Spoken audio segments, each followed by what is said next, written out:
If one wishes to find the perfect marriage between the spiritual ideal of isolation and the architectural impossibility of its execution, one need look no further than Meteora in Greece. The name itself, meaning Lu Lung Strong Kontrung, hovering in the air, or Do Sun Teng Dang, in heaven, perfectly encapsulates the awe-inspiring reality of this monastic complex.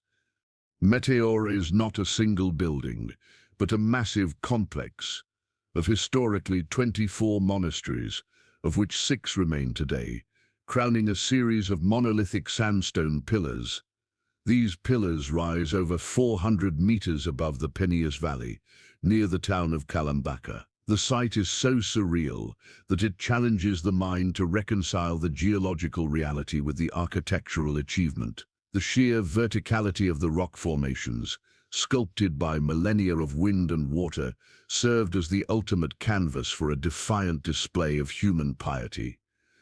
The construction of these monasteries, primarily during the 14th and 15th centuries, represents one of the most powerful examples of architecture dedicated entirely to the principle of hermitage and contemplation. The founders, seeking to escape the persecution and instability of the time, recognized the natural defense offered by these towering rocks. But the defense was also a self-imposed prison, a guarantee of separation. The only paths to access the monasteries were unbelievably rudimentary, a system of long braided rope ladders and large netting.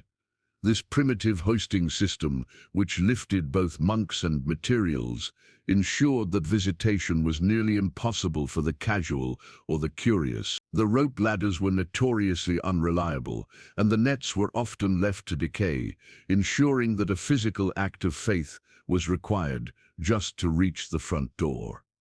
Imagine the daily life of a monk in this environment.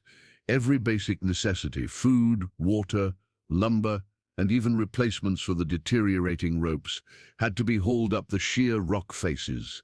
The entire community was dependent on the integrity of the hoisting system and the strength of their brethren. The psychological impact of living in such a fragile, elevated world must have been immense, a constant, tangible reminder of the monks' reliance not on the world below, but on the providence above. This physical vulnerability served to heighten their spiritual focus, turning their very residence into an eternal reminder of the transience of life.